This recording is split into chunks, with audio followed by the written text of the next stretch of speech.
चलिए अच्छा, अब देखते हैं कि कैसे चेक करेंगे कि कोई फंक्शन डिफरेंशिएबल है या नहीं, मतलब उसकी डिफरेंशिएबिलिटी चेक करने आ रहा है, क्योंकि हर फंक्शन का आप डेरिवेटिव फाइंड नहीं कर सकते। तो कैसे चेक करेंगे? जैसे याद आ रहा होगा चैप्टर 3 में हर किसी मैट्रिक्स का इन्वर्स नहीं फाइंड कर सकते, फिर इन्वर्टिबल मैट्रिक्स था।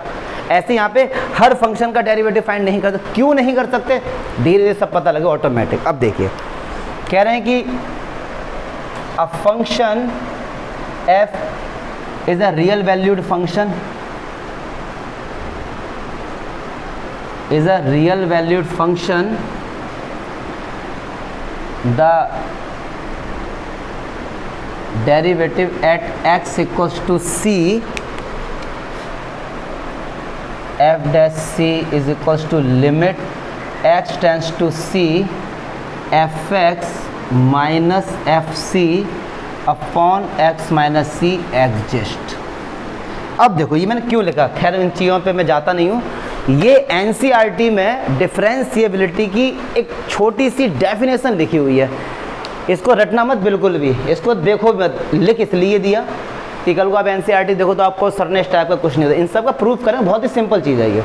सबसे पहले आते हैं रियल वैल्यूड फंक्शन क्या होते हैं। रियल वैल्यूड फंक्शन होते हैं ऐसे फंक्शन कि जिनमें रियल वैल्यू पुट करो और आंसर भी रियल आए। अब आप कहीं सर एक ऐसा एग्जाम्पल दो जो नहीं है रियल वैल्यूड फंक्शन, तो बहुत सारे हैं। F X equal to root X, ये रियल वैल्यूड फंक्शन नहीं है। क्या आप यहाँ पे x की जगह -1 पुट कर सकते हो? नहीं पुट कर सकते, लेकिन इसको रियल वैल्यूड अब बना देंगे कि x की वैल्यू 0 के बराबर है, अब ये रियल वैल्यूड फंक्शन हो गया। ठीक है सर। तो और उस फंक्शन का c पॉइंट पर डेरिवेटिव फाइंड करो। तो डेरिवेटिव तभी फाइंड हो सकता है जब ये चीज़ एग्जिस्ट करती है। अब ये क्या है, इस टाइम बिल्कुल मत जाओ, इसीलिए मैंने पहले से डायग्राम बना के रख दिया। अच्छा, ये एग्जिस्ट करती है, इसका मीनिंग समझो। जैसे आपको याद आ रहा होगा कंटिन्यूटी में अगर कहीं पर ये लिखा है कि limit x tends to c fx exist, तो इसका मीनिंग क्या होता था कि उसके लेफ्ट और राइट दोनों क्या होने चाहिए? बराबर होने चाहिए। मतलब ये चीज़ बराबर होनी चाहिए थी। Limit x tends to c negative fx बराबर limit x tends to c plus. अगर ये दोनों बराबर हैं, मतलब c एक नंबर है, माइनस वाला और प्लस वाला अगर दोनों बराबर आ रहे हैं, तो हम बोलते हैं कि limit x tends to c exist करती है। ऐसे ही कह रहे हैं कि ये चीज़ एग्जिस्ट कर रही है। इसका मीनिंग क्या है? इसका मीनिंग क्या है कि यहाँ पे c नेगेटिव और c पॉजिटिव दोनों आपस में क्या है? इक्वल है। तो यहाँ पे लिखते हैं लेफ्ट हैंड डेरिवेटिव। एग्जिस्ट करने का मीनिंग बता रहे हैं। वहाँ पे क्या था? लेफ्ट हैंड लिमिट, यहाँ पे लेफ्ट हैंड डेरिवेटिव। तो क्या होगा? Limit x tends to c negative fx, तो limit h tends to 0 f c minus, तो जहाँ जहाँ x है किससे रिप्लेस कर दो? c माइनस h से। तो limit h tends to 0 f c minus h, और c को तो c ही रहने दो। क्यों? क्या बोला है कि x को रिप्लेस कर दो c माइनस h से। उठ के बेटा यहाँ पे इतना थप्पड़ियाऊंगा ना तुझे, यहाँ पे आजा शांति से, पाला इस तरफ आजा। मतलब इतना इंपॉर्टेंट टॉपिक चल रहा फिर भी हंसी आ रही तुझे है? गधे हो एकदम क्या तुम? मतलब इतनी इंपॉर्टेंट बात है उसमें तुम हंस रहे। फिर x को रिप्लेस कर दो c माइनस एच से, तो यहाँ पे भी c माइनस एच और माइनस का, इससे ये कैंसिल हो गया। तो limit h tends to 0 f c minus H minus F C upon minus H. ये तो आ गया left hand limit, sorry derivative. अब ऐसे ही राइट हैंड डेरिवेटिव। तो वो जब आप निकालने बैठेंगे तो limit h tends to 0 f c plus h minus F C upon h निकाल ले को। इतना तो यार कर ही लेंगे ना। अगर ये दोनों बराबर आ रहे हैं, मतलब लेफ्ट हैंड डेरिवेटिव और राइट हैंड डेरिवेटिव अगर ये दोनों बराबर आ रहे हैं, तो हम कह देंगे कि वो फंक्शन c पॉइंट पे डेरिवेटिव है, मतलब उसको आप फाइंड कर सकते हो, डिफरेंशिएबल है c पॉइंट पे। क्या चमका?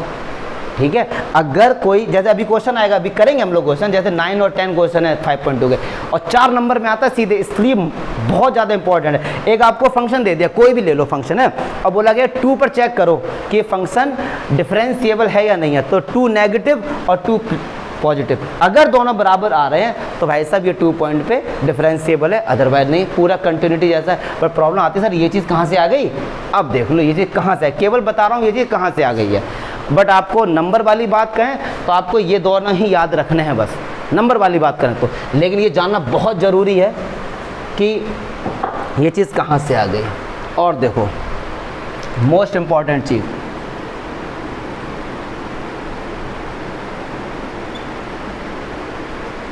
डेरिवेटिव बताता क्या है, स्लोप ऑफ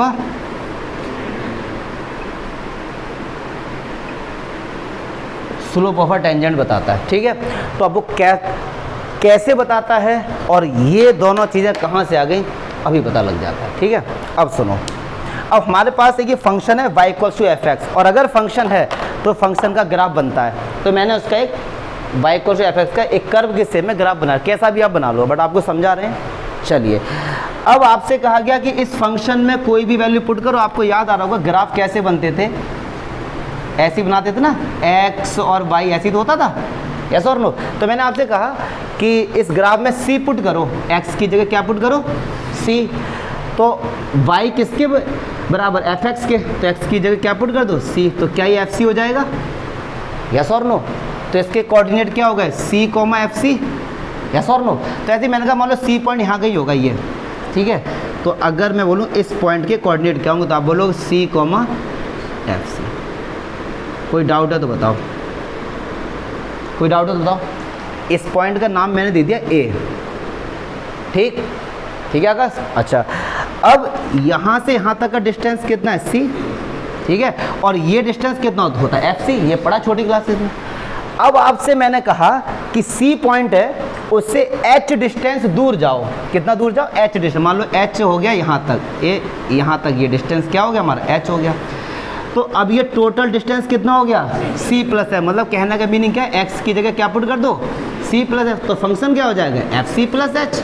तो मान लो मैंने कहा वो यहाँ पे आ रहा है, तो इसके कोऑर्डिनेट हो गए c + h, fc + h, yes और नो। इसका नाम मैंने दे दिया b।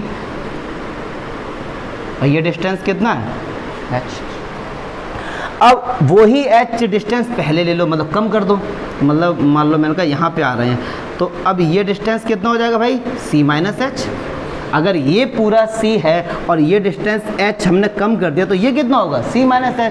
तो इस पॉइंट के कोऑर्डिनेट क्या होंगे, c - h, fc - h, yes और नो। पक्की बात है। और देखो हल्का फुल्का दिख भी रहा है, fc - h, fc + हल्का हल्का दिख रहा है ना। चलिए जी, ए बी, ये प्रूफ हो रहा है और ये 1 लाख रुपए की बात है, तुम बढ़िया तरीके से समझ लो। अच्छा, अब ये कर्व है। अगर मैंने आपसे कहा कि भाई साहब ए से बी को मिलाओ, ए से बी को मिला दिया मैंने, तो क्या हम ए बी को कॉर्ड बोल सकते हैं या सीकेंट बोल दो। अगर आर पार निकाल दिया तो सीकेंट बोल दो, अगर इतना, क्या हम ए बी को कॉर्ड बोल सकते हैं, यस और नो। छोटी क्लास में पढ़ा है। सी से ए को मिलाया तो ये भी एक कॉर्ड हो गई, यस और नो। चलो अब आ जाइए भाई साहब, इसका हो रहा है प्रूफ। किस चीज़ का प्रूफ हो रहा है, इन सब चीज़ों का प्रूफ हो रहा है। तो अगर मैं आपसे पूछूं कि slope of a chord A B, slope of a chord A B, 11th class chapter 10, y2 - y1 upon x2 - x1 पढ़ा है ना आपने। अगर दो कोऑर्डिनेट होते हैं x1 y1 x2 y2, उसका स्लोप पूछा जाता है तो y2 - y1 upon x2 - x1। तो मैंने क्या किया, इसको ले लिया x1, इसको ले लिया y1, x2 और अगर कमज़ोर बच्चों को दिक्कत हो रही है तो इतना याद रख लेना, मैं प्रूफ जरूर बताऊंगा क्योंकि आप रिलेट कर पाओगे अपने आप को कि एक्चुअली में डेरिवेटिव में होता क्या है, ठीक है। तो slope of a chord of A B y2 - y1 upon x2 - x1। तो y2 की वैल्यू क्या है, y f c + h minus y1 क्या है, f c अपॉन x2 क्या है, c + h और x1 क्या है। तो कितना निकल के आया, f c + h minus F C upon H. देखो जरा, थोड़ा थोड़ा मिलने लगा ना हमको, सब मिलेगा, चिंता नहीं करो। अच्छा अब सुनो, अब यहाँ पे बहुत ही सिंपल और लॉजिकल बात है, मैं यहाँ पे समझा रहा हूँ जगह देख के। ये है, ये कॉर्ड है, क्लियर है जी। इनके बीच का डिस्टेंस क्या है, h है, ठीक। मैंने कहा h को थोड़ा सा कम करो, मतलब b पॉइंट यहाँ पर आ गया, मान लो अब h ये हो गया, b यहाँ पर आ गया, यस और नो? मैंने कहा h को और कम करो, h यहाँ पर आ गया, अब B पॉइंट ये हो गया, यस और नो? मैंने कहा h को और कम करो, और h को इतना कम कर दो कि h की वैल्यू लगभग 0 ना हो, 0 के बहुत आसपास हो, तो B पॉइंट कहाँ पर आएगा? B A के बहुत पास आ जाएगा, यस और नो? समझ रहे बात को? अभी क्या था, B यहाँ पर था, ये डिस्टेंस h है, अब h पता नहीं कितना, 10 20 30 हमको नहीं पता। मैंने कहा भाई साहब h को इतना कम कर दो ना, इतना कम कर दो, मतलब 0.00001, और फिर मैंने आपसे कहा कि A ये रहा, बताओ B कहाँ होगा? फिर B भी तो यहीं पर ही होगा, और फिर मैंने आपसे कहा कि A से B को मिला दो, A से B को, तो क्या जो कॉर्ड था वो टेंजेंट नहीं बन जाएगा? क्या जो कॉर्ड था वो टेंजेंट नहीं बन जाएगा? टेंजेंट क्या होता है? जो सर्कल को केवल एक पॉइंट पे टच करता हुआ आता है। तो जब आप बी को बहुत पास लेकर आ गए, जब बी को बहुत, तो जो कॉर्ड था या सीकेंट बोलते हैं उसे, एनसीईआरटी में सीकेंट बोला गया, जो सीकेंट था क्या वो टेंजेंट नहीं बन गया? दोबारा समझो, कोई दिक्कत नहीं, समझते हैं। ये बी पॉइंट यहाँ पर है, अभी h का डिस्टेंस इतना है, मैं इस फिगर को बिगाड़ना नहीं चाह रहा इसलिए मैं साइड में बताया। अब h को कम करो, h यहाँ पर आएगा, h कम होगा तो b भी साथ आएगा, और पास लाओ और पास लाओ और पास लाओ, मान लो b यहाँ पर आ गया, बहुत पास आ गया, a ये रहा और b भी यहीं पे है। मैंने कहा a से b को मिलाओ, तो एक जो लाइन जाएगी वो केवल सर्कल को टच करती हुई जाएगी, तो उसको टेंजेंट बोल देते हैं। क्या बोल देते हैं? टेंजेंट। तो ये टेंजेंट बनी कब है? ये टेंजेंट कब बनी आकर? जब h की वैल्यू 0 के बहुत पास आ गई, मतलब limit h tends to, yes और नो? यस और नो? तो इसका मतलब देखो ये किसके बराबर चल रहा है?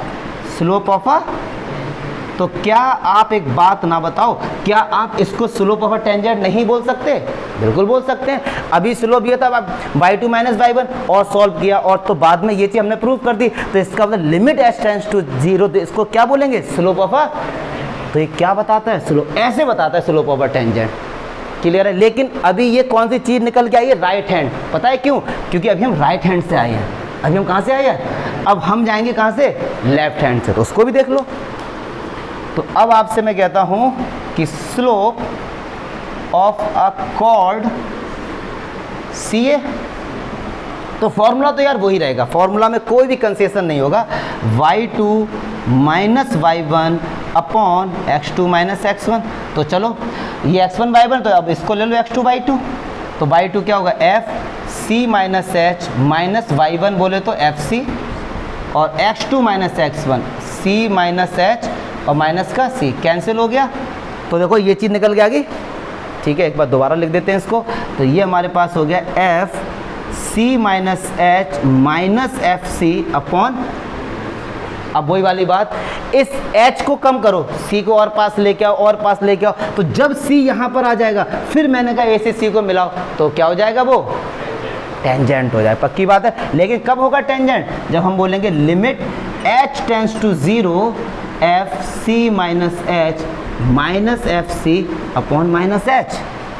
यस और नो? तो हम गए लेफ्ट हैंड से, ठीक है, तो इसको बोलते हैं लेफ्ट हैंड डेरिवेटिव। अब एक बात सुनो, क्यों ऐसे फंक्शन है? बहुत से ऐसे फंक्शन है कि जिनका डेरिवेटिव हम लोग फाइंड नहीं कर सकते। देखो अगर कैसे, अरे हट जाओ यार, ये सी पॉइंट है, सी पॉइंट को जैसे ये ए है, ये सी है और ये बी है, इस सी को यहाँ पे लेके आए, बहुत पास लेके आए, फिर एक टेंजेंट बनाया, बी को भी बहुत पास लेके आए। जब सी और बी को दोनों को ए के बहुत पास लेके आए, तो जब आपने एक लाइन ड्रॉ की ना, तो वो टेंजेंट, इस वाले का टेंजेंट और इस वाले का टेंजेंट एक ही अगर है, मतलब दोनों बराबर हैं, क्योंकि टेंजेंट तो कायदे में देखे जाए टेंजेंट तो हमारे दो होंगे ना। जब सी को लेके आए तो एक टेंजेंट बनाया, जब बी को लेके आए तो भी एक टेंजेंट बनाया। अगर वो दोनों टेंजेंट एक के ऊपर एक हैं, मतलब कोइंसिडेंट हैं, ओवरलैपिंग है, कहने का मीनिंग क्या? बराबर हैं। लेफ्ट हैंड डेरिवेटिव और राइट हैंड डेरिवेटिव अगर दोनों बराबर हैं तो हम बोल देते हैं, तभी हम उसका डेरिवेटिव फाइंड कर सकते हैं। नहीं समझ आई ये बात? नहीं आई समझ में? समझो ना। सुनो हुआ क्या इसके पीछे, मैं कई बार कोशिश कर रहा हूँ समझाने की, क्योंकि भैया तो प्रूफ होते हैं तो लॉजिक तो बढ़ जाता है। ये है, आप बी को ए के बहुत पास लेके आए, ठीक है, मान लो बी यहाँ से हट के यहाँ पे आ गया, तो आपने लाइन ड्रॉ की, टेंजेंट ये आया, ठीक। आप सी को भी ए के बहुत पास लेके गए तो आपने टेंजेंट ड्रॉ किया, तो आपने देखा कि एक लाइन के ऊपर ही दूसरी लाइन आ रही है, मतलब दोनों टेंजेंट क्या हैं, बराबर हैं। तो क्या हम फाइनली ये बोल सकते हैं कि ए पॉइंट पर एक ही टेंजेंट जाएगा, ए पॉइंट पर क्या जाएगा, एक ही टेंजेंट जाएगा। तो दूसरी बार डेरिवेटिव बताता क्या है, ओनली यूनिक टेंजेंट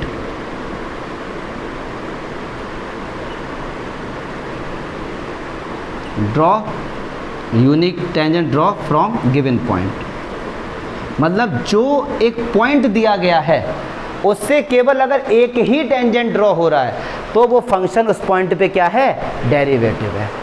पक्की बात है।